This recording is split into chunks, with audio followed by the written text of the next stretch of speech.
ขอเสิญสวนมวลทานเสิญมาเลือกผู้แทนลาวให้พากันมาห่วมป้อนบาทเลือกตั้งในครั้งนี้อย่าสูญลืม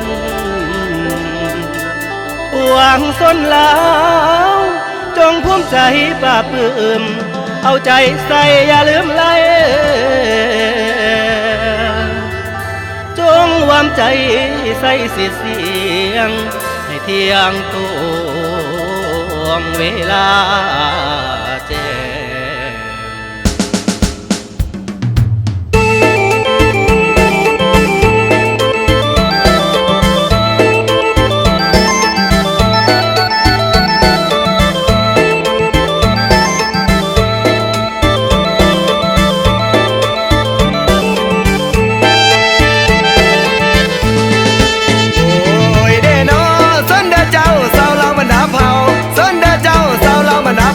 มาร่วมเลือกตั้งผู้แทนนั้นรวมกันเชิญทุกท่านอย่าได้นั่งนอนเสยเชิญทุกท่านอย่าได้นั่งนอนเสยอย่าได้เลยตามหน้าที่ทางการลงแจทุกแขวงนั้นทุกเมืองบ้านซองเขตผู้ดอยลองนำจำไว้อย่าสูญลืมซุ้มพี่น้องถูกท้องดินดินลาวซุ้มพี่น้องถูกท้องดินดินลาวทางป่าลุงอาเอาให้เป่าเตือนมายังเจ้า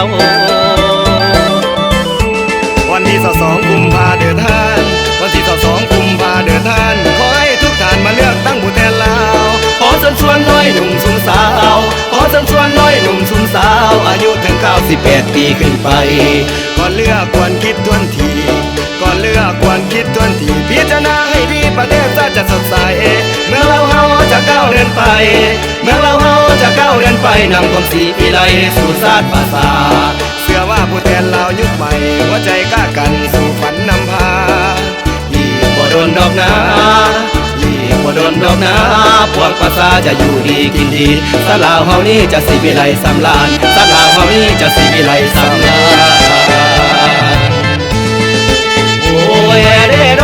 ขอสันทานเชิญชวนทุกท่านขอสันทานเชิญชวนทุกท่านเชิญภาษาทุกบ้านสุ่มเจ้าทุกคนจงคิดคนเอาใจใส่อย่าลืมไหลจงคิดคนให้บอกเขาเตือนกันวันที่22 กุมภามาเลือกผู้แทนเดินทางอย่าสูญลืม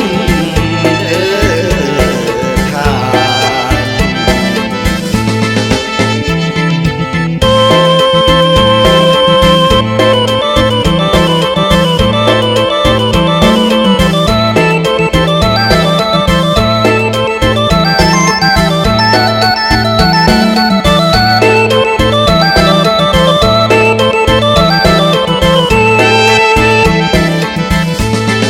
22 กุมภาเดือนท่านวันที่22 กุมภาเดือนท่านขอให้ทุกท่านมาเลือกตั้งผู้แทนลาวขอเชิญชวนน้อยหนุ่มสุมสาวขอเชิญชวนน้อยหนุ่มสุมสาวอายุถึง98 ปีขึ้นไป